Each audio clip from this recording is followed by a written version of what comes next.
Hello, I am Professor Sims, and in this video I will discuss pregnancy and embryonic development. This is the last in a series of 10 lessons held as part of my Anatomy and Physiology 2 online laboratory course. If you're a student currently enrolled in this course, please consult the syllabus and course Moodle site for assignments, quizzes, due dates, and other course information. By the end of this lesson, you'll be able to describe the process and early embryonic development. You'll identify key stages including the zygote, morolla, blastocyst, and gastrula phases. You'll explain the major features of fetal development across all 3 trimesters, identify the structure and function of the placenta, umbilical cord, and fetal membranes. And we will be able to compare fetal and postnatal blood circulation, including key changes that occur at birth. Pregnancy and embryonic development represent one of the most remarkable processes in human biology. Prenatal development is continuous and highly organized. It begins with a single fertilized egg, which is a single fertilized egg cell that progresses through rapid cell division, tissue specializations, and then the formation of organ systems. These events prepare the fetus for life outside of the womb. In this figure, you can see the maternal and fetal structures that support development. The uterus houses the developing fetus, while the placenta and umbilical cord provide essential exchange of nutrients, gases, and wastes between the mother and child. The abdominal muscle wall and pubic symphysis help provide protection and support, while nearby structures such as the urinary bladder, urethra, rectum, and anus are kind of all squished down here. This is helping to show how pregnancy affects the surrounding organs. The cervix and vagina form the birth canal, and the spine provides structural alignment and support throughout development. So by understanding these structures and seeing how they change during the different stages of embryonic and fetal growth, you can gain the context for interpreting both fetal anatomy and then the dramatic circulatory changes that are going to occur during birth. Fertilization of the oocyte, or the egg, marks the true beginning of human development. It occurs in the fallopian tube when sperm encounter a mature oocyte or egg cell. In the first step, hundreds of sperm are attracted to the oocyte. They must penetrate the outer protective layer of granulosa cells called the corona radiata and approach the glycoprotein covering known as the zona pellucida. Next, contact with the zona pellucida triggers what is called the acrosome reaction. The sperm release digestive enzymes from the acrosome, which is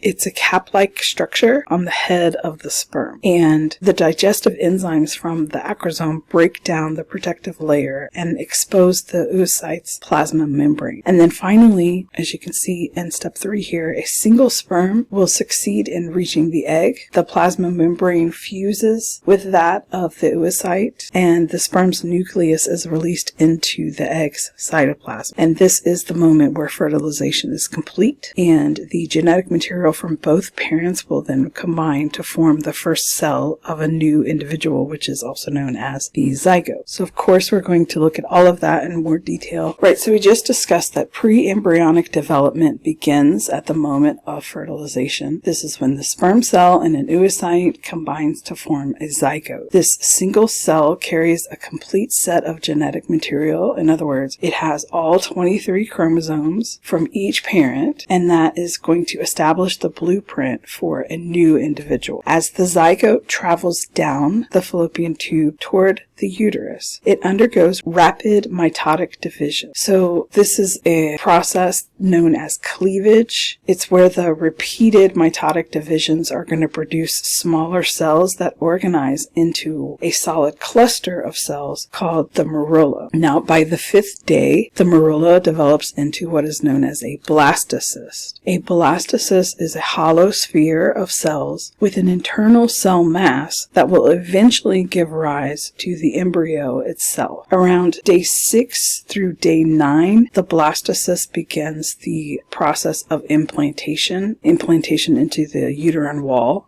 This is where it's going to secure itself within the maternal tissue, and this is officially initiating pregnancy. This early stage is going to be setting the foundation for everything that comes after it, as far as embryonic and fetal development, which of course is going to require proper growth, nourishment, and protection of the oocyte. In this figure here, you can see that after fertilization, the zygote begins a series of mitotic divisions as it moves through the uterine tube. At about day 2, the first cleavage produces a 2-cell stage, and then soon after that you have additional divisions that give rise to 4-cell stage, 8-cell stage. These early cells, called blastomeres, remain enclosed within the zona pellucida, which again is that protective glycoprotein coat around the zygote. Now, by the time the developing embryo reaches the uterus, the cells have formed a solid cluster of about 16 cells, and this is the merolla. And then over the next few weeks, fluid will accumulate inside of the merolla, creating a hollow cavity, and this cavity is called the blastocele. And at this point, the whole structure is called a blastocyst. The blastocyst has 2 key components: the trophoblast, which is the outer cell layer that contributes to the placenta, and then the inner cell mass, which is going to eventually develop into the embryo itself. So these transitions from zygote to merolla to blastocyst, it's important to see these steps as they are the preparation, like preparing for the concept of implantation into the uterine wall. And you can see the parts that happen in the tube before it gets to the uterus, and this is where it's just beginning to implant into the uterine wall. Now, after implantation occurs, the blastocyst is going to continue to organize into distinct layers and cavities that establish the foundation for the embryo. Here you can see the blastocyst embedded with the maternal endometrium. The blastocyst cavity begins to transform into the yolk sac, and this is going to be early nutrient transfer for the developing embryo. Then at the center, you will see the embryonic disc, which is made up here of 2 layers: the hypoblast, which forms the lower layer, and the epiblast, which forms the upper layer. And then together, these 2 sheets of cells are going to be the earliest form of the embryo. They will give rise to all tissues of the developing body. So these are very important. And then above the epiblast, this is a new fluid-filled space that is going to form, and it's going to end up being the amniotic cavity. It is enclosed by the amnion. Amnion is a thin membrane that will eventually expand to surround and protect the growing embryo. And then surrounding these structures is the trophoblast. The trophoblast, again, is made up of 2 components. You have the cytotrophoblast, which is the cellular inner layer, and the syncytiotrophoblastic, which is the outer layer that is going to anchor the blastocyst to the uterine lining and facilitates nutrient exchange. So at this stage where you have the development of the embryonic discs, this is setting the stage for gastrulation and the formation of the 3 primary germ layers. So let's talk about those. So as the embryonic disc develops, it organizes into 3 germ layers. These layers give rise to every tissue and every organ in the body. So we had a preview of this. We were just discussing the hypoblast and epiblast. These will end up differentiating into 3 layers. You have the innermost layer, which is the endoderm layer. The endoderm lines the yolk sac, and it will form the epithelial lining of the digestive tract and respiratory system. And it will also give rise to organs such as the liver, pancreas, and lung. So we've got those listed here. Next, you have the middle layer, the mesoderm. It's this layer here. This is going to be developing into the circulatory system, the muscular system, skeletal system, and part of the lung. The mesoderm is also responsible for forming connective tissues and, very importantly, the heart. Okay, and then you have the outer layer is the ectoderm layer. You can see that here. This is going to face the amniotic cavity, which is this part here. The ectoderm is going to produce skin, hair, and nails, as well as the entire nervous system, including the brain and spinal cord. So, and then in this figure, you can also see supporting structures. So the amniotic cavity that is filled with protective fluid, the amnion that surrounds that, the chorion, which is derived from the blastocyst membrane, the maternal blood pools that provide nourishment, the allantois, which is a small extension, here you can see here.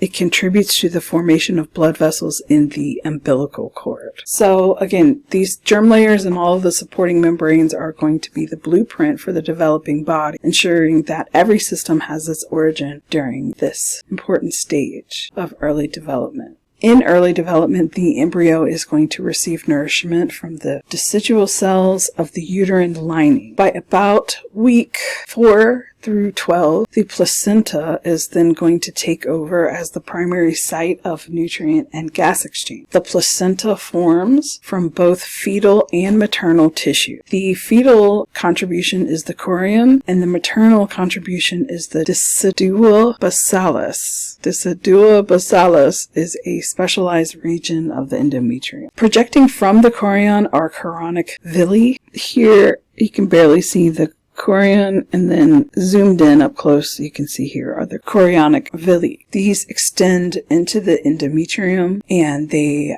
dramatically increase surface area. So all of this branching is going to allow for more efficient exchange between maternal blood and the fetal blood. You can also see the amnion enclosing the amniotic fluid, the yolk sac, the umbilical cord, and then within the cord, the umbilical vein. This carries oxygenated blood and nutrients from the placenta to the fetus, while the umbilical arteries are going to carry the deoxygenated blood and waste back to the placenta. The placenta and the umbilical cord together form the lifeline between the mother and the fetus. The umbilical cord connects the fetus to the placenta, and then within that you have 2 umbilical arteries that carry deoxygenated blood and waste away from the fetus, while a single umbilical vein delivers oxygen and nutrients back to the developing embryo. An important feature of the placenta is the blood barrier.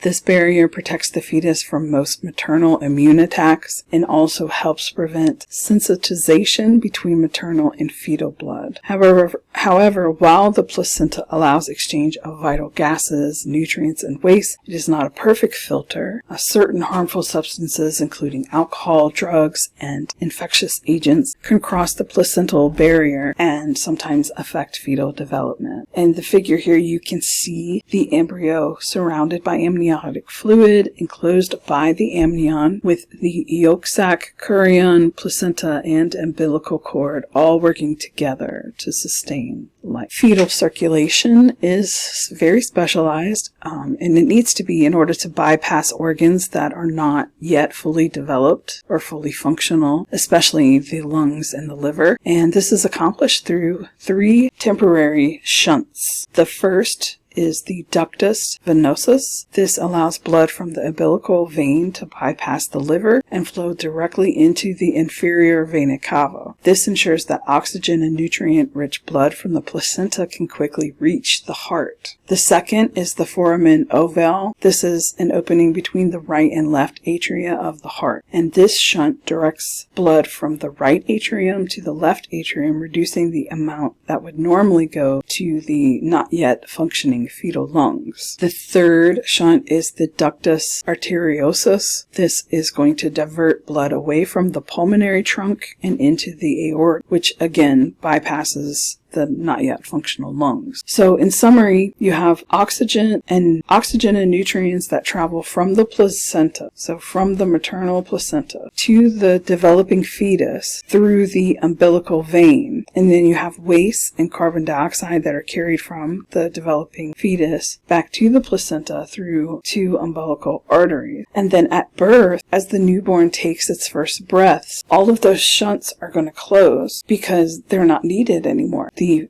regular pathways, the normal postnatal circulation is going to begin at birth. So let's have a look at this unique pathway of fetal circulation as shown in this figure here. So you have oxygenated blood that comes from the placenta. It travels through the umbilical vein, and most of it is going to bypass the semi-functional liver, and that is done via the ductus venosus, and then it's going to enter the inferior vena cava, and this is going to then carry it into the right atrium of the heart. Okay, then from the right atrium, most of this blood is going to be shunted directly into the left atrium, which, as you can see here, via the foramen ovale. So that's what it looks like here. That's step 2. And this is going to allow the oxygen-rich blood to reach the left ventricle and then be pumped into the aorta, which is supplying the brain and the body. And then blood that does not enter the right ventricle is going to be pumped into the pulmonary trunk. Because the lungs are not yet functioning, most of the blood is diverted through the ductus arteriosus into the aorta, which bypasses the pulmonary circulation. And then from the aorta, mixed blood is distributed to the head and body before returning to the placenta through the 2 umbilical arteries, where wastes are exchanged for oxygen and nutrients.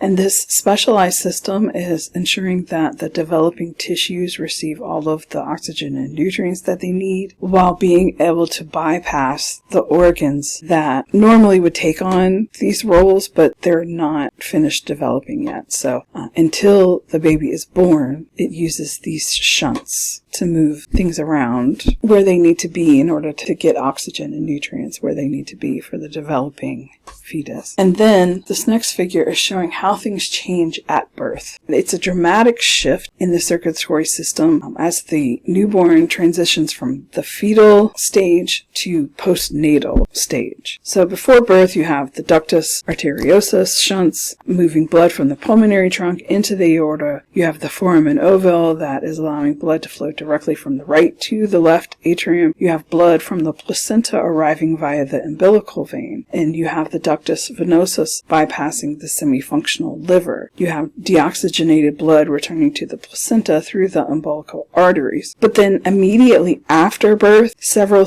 things change. The ductus arteriosus constricts, and then this forces all blood that is leaving the right ventricle to travel through the pulmonary arteries to the lungs for oxygenation, right? And then the foramen ovale closes. This leaves a small depression, which is called a fossa ovalis.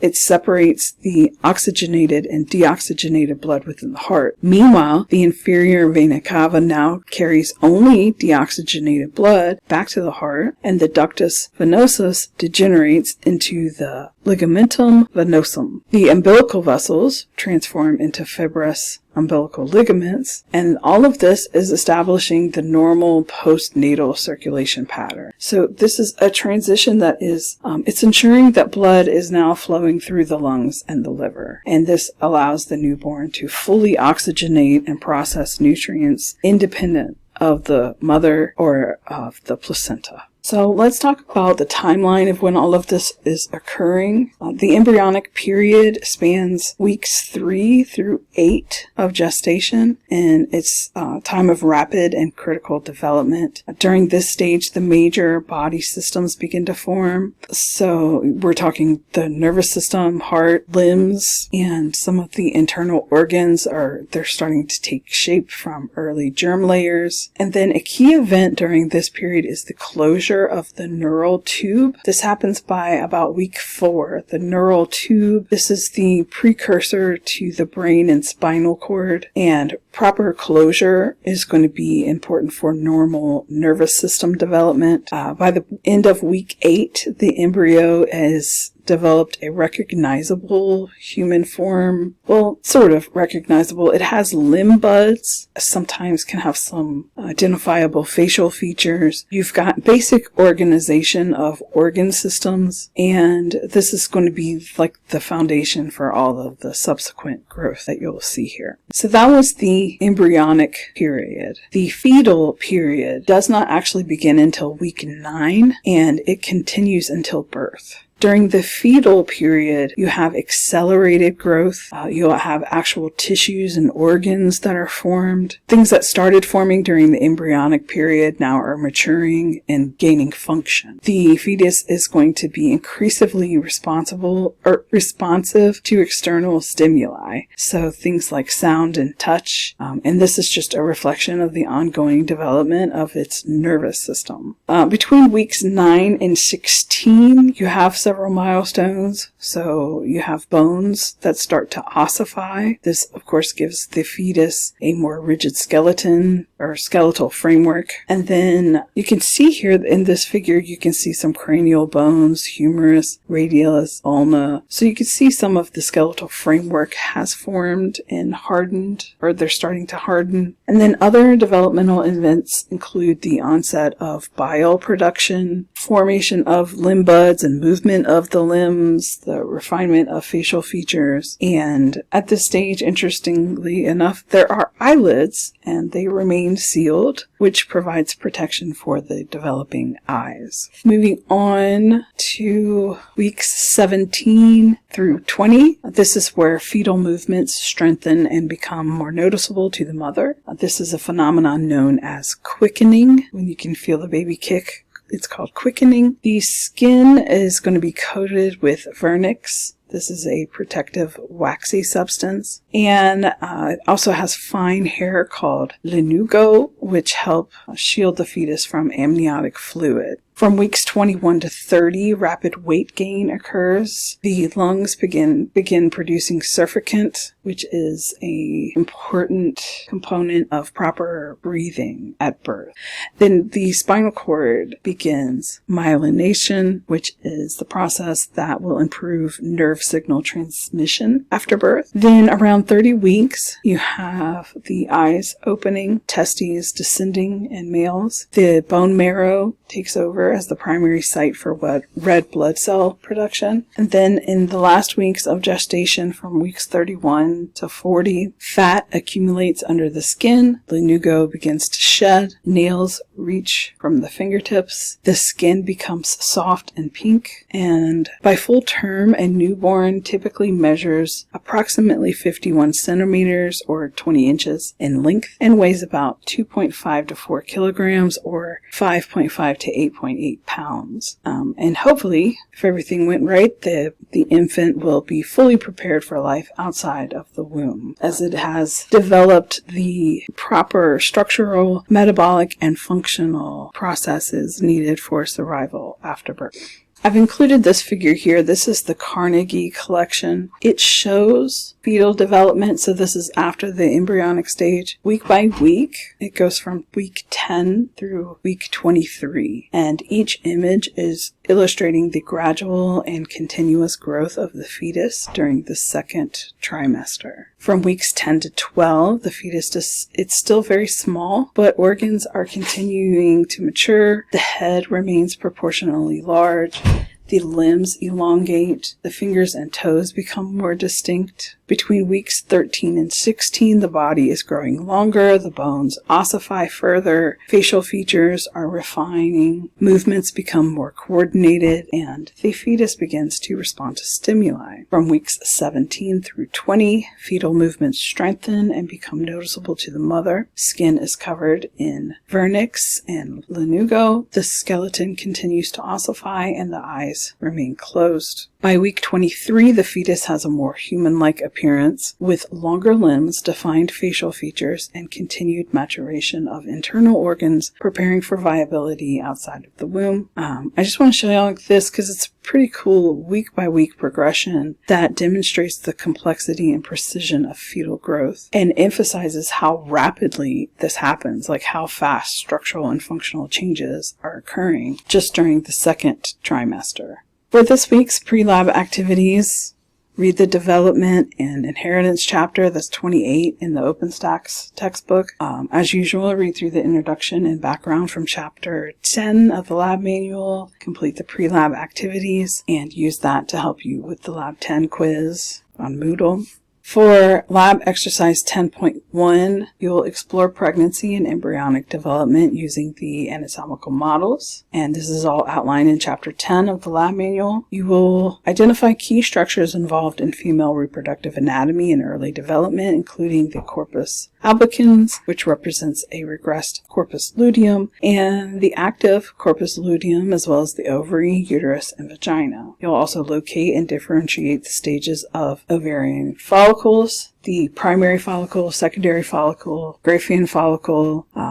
Pay attention to the theca interna, theca externa layers. Don't worry, I'm going to go through all this with you momentarily. And identify the embryo within the appropriate uterine model. So here in this anatomical model, you can see multiple stages of follicular development. You have the primary follicle. This is the mature, fully developed follicle that eventually releases the ovum. And then after ovulation, the remaining follicular structure transforms into the corpus luteum. This produces hormones that support a potential pregnancy. And then if fertilization does not occur, the corpus luteum degenerates into the corpus albicans, which looks like this. You see how they have these similar folded layers here? That's because this is what this becomes if there's no fertilization. The corpus albicans is a smaller fibrous structure indicating the end of that cycle. In the model, you can also observe a Graafian follicle after it has released the ovum, showing the dramatic structural changes that accompany ovulation. So this is the egg that's being released. The next model here, this is showing the placement of the embryo within the female reproductive system. So you can see pretty clearly here the vagina,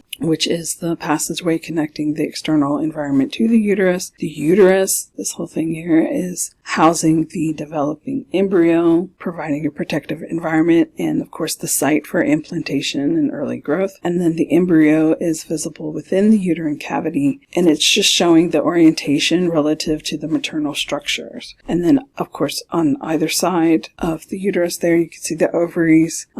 The ovaries, of course, are where the oocytes are produced, right? And then the fallopian tubes as well. Now, this model is showing the reproductive system of female during full-term pregnancy. And this is showing how the maternal structures are kind of moving around and getting squished in order to accommodate the growing fetus. So the myometrium, remember this thicker muscular layer of the uterus, it is now surrounding the placenta and the fetus, and it's providing both protection and contractile strength that is going to be required for labor. The umbilicus is not. So this is the umbilicus. It's a fancy term for belly button, okay? This is marking the site where the umbilical cord connects the fetus to the placenta. And of course, this is what is allowing nutrient and gas exchange. In the anterior region, you can see the pubic symphysis, the urinary bladder, the glans clitoris, labia minora majora, urethra,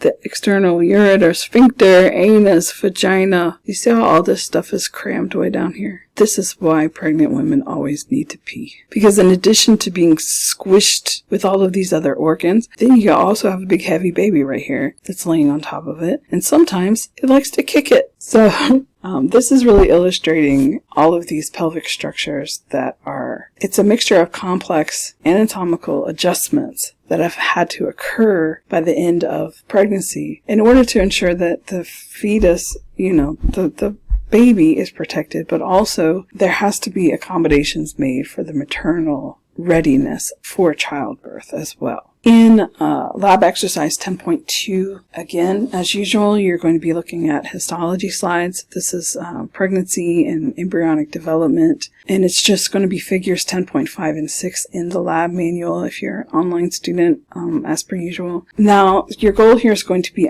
to identify microscopic structures involved in fertilization and early development. So you're looking for the oocyte, the size and internal features of the oocyte. Then also you'll be looking at zona pellucida, the glycoprotein layer, the spermatozoa, you're going to be looking at its size in relation to the oocyte, and the follicular cells. So remember, those are the cells that support the oocyte during development. So we'll be looking at those as well. These two photographs here are ovarian tissue, and they're looking at different stages of the oocyte and follicle development. So in the ovary, you can observe the oocyte at the center of each follicle, surrounded by supporting follicular cells. The earliest stage is going to be the primordial follicle. This is a single layer of flattened granulosa cells surrounding the oocyte. And then as the follicle matures into a primary follicle, the granulosa cells become cuboidal and they proliferate. So the zona pellucida, the glycoprotein layer, it's forming around the oocyte, and it's mediating sperm entry. And then further development leads to the formation of the antrum, which you can see here. This is a fluid-filled cavity. Then you have the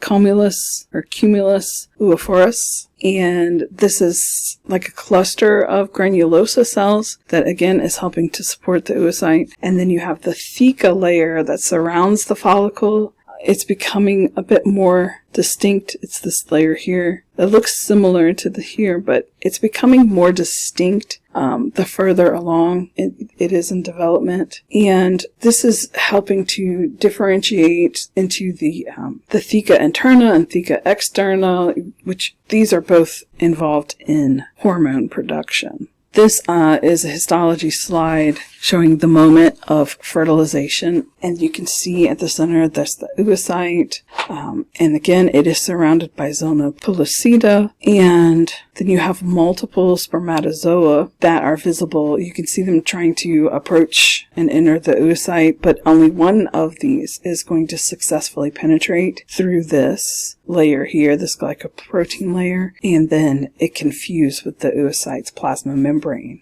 which of course is how fertilization is initiated. For lab exercise 10.3, I want you to explore the human embryonic development using this online resource. It is the virtual human embryo, and there's a lot here, but what I want you to do is to go through the stage index. There's a tab at the top of the page, and there are stages 1 through 23. I want you to focus on stages 10 through 23. Those are the Carnegie stages I showed you a few slides ago, and they correspond to roughly 2 weeks, roughly to weeks 3 through 8 of development. And through each of those stages, I want you to click on the stage number to open the model, explore the 2D image viewer, then go to the 3D model and rotate that, and I want you to use the anatomical layers to identify the key structures. Use the annotations and structures feature to examine the visible organs and the developing systems. And in this way, it's very interactive, and you'll be able to see everything from multiple angles, and it will help you to see the changes that are occurring during each stage of early embryonic development in like a 3D way. So here is some examples of what those images will look like. These are, of course, 2D images, but you can also see the 3D images on the website. So you'll click on the different labels to identify key structures in the annotations and structures features that you'll see on the website. And I want you to do those visualizations in such a way that you can compare the development stages of things like the heart, the limbs, the neural tube, and like some of the organs, especially ones that we've talked about, like just digestive system organs, those kinds of things. You can actually highlight the heart, limb buds, and neural tubes in a model. You can click on different things to highlight the different structures and compare them across the different weeks and stages. You can also click on the image gallery. This is kind of combining an anatomical model with an actual electron microscope image. There's all kinds of different information in here that you could find. They have a label key for literally everything you click on. There's even like videos and audiovisual stuff. I mean, you could really go down a rabbit hole with this, but I just kind of want you to be able to see how the main structures are changing throughout the stages, and just how many awesome details that you can see now with these imaging methods that they have nowadays. It's amazing. All of these are going to have combinations of illustrations and microscopic images and ultrasound and MRIs. It's really, really, really interesting. A website that I'd like for you to explore. Okay, well, that's going to do it for our last lesson. Thank you guys for watching. Don't forget to do the reading. Check the description for more videos related to these topics, and leave your questions for me in the comments below.